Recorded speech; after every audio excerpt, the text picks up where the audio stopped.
Hello friends, welcome to another Midgame Strategist lesson. Today I'm going to teach you a little bit about attacking your opponent's king. We'll have a game from one of the most famous players of the 20th century, Gligorich.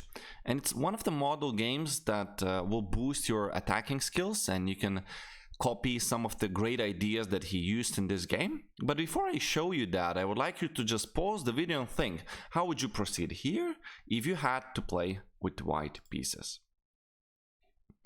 So Gligorich wanted to attack the king of blacks, and for that he's using a very strong maneuver. He plays b3.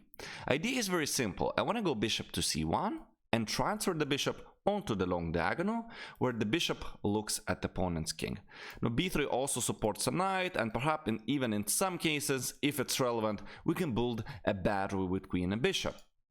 I mean, in the meantime, the player with the black pieces just takes control over the file. Makes complete sense. Usually in positions where we have one open file, the player that controls that file a lot of the time would be considered better. So we have bishop to c1, queen to f8, bishop to b2, h6 by black, king g2, a prophylactic move, and now another interesting move by black this time. So we have knight to g8. Probably there were no forcing moves in the meantime that led to an advantage for any of the players, so they played a few prophylactic useful moves, and now here comes knight g8. Well, when we see this position and this pawn structure, one of the things that you should notice is that d4 is a chronically weakened square in the white's camp. He is no longer able to control that square with pawns no more, and usually those squares are outposts for your knights. So here the knight wants to go to g8, e7, c6 and transfer to d8. Well, I also could have an idea like transferring the knight to e7 to c6 and then playing e5 to restrict the opponent's bishop and its influence on my king. So retreating the knight to the initial starting square could be a good idea if you're remaneuvering it to a better square.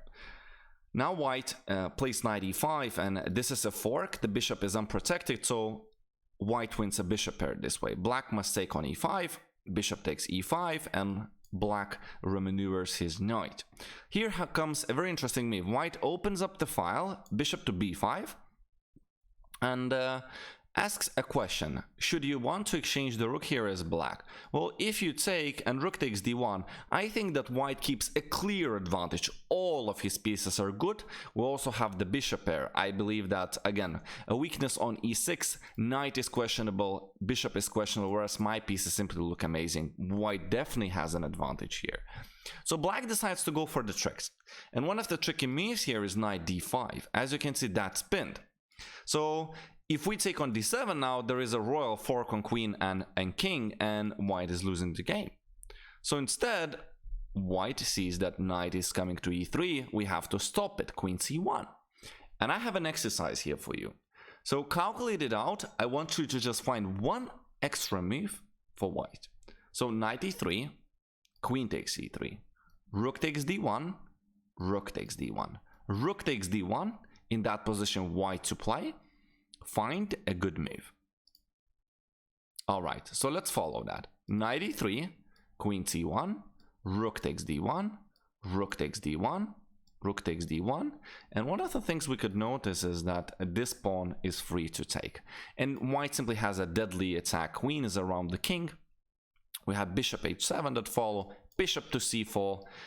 This pawn even is gonna drop, and unfortunately it's 3 versus king, 3 pieces, and not good day for black. So he plays queen f7, bishop to e6, and offers an exchange of the queens. Of course, if we exchange the queens, black could hope for surviving this endgame.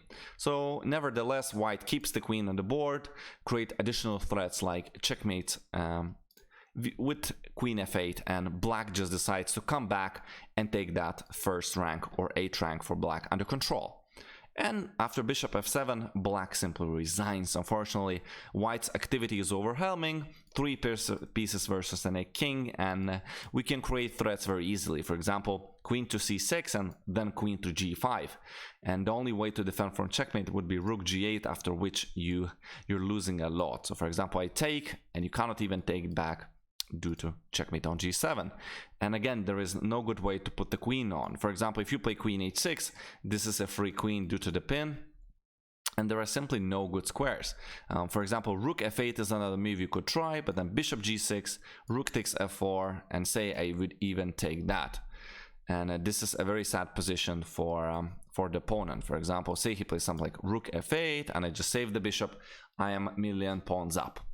So very great game by Gligorich. I think this is one of the model games. How can we remaneuvering our pieces in order to proceed with attack?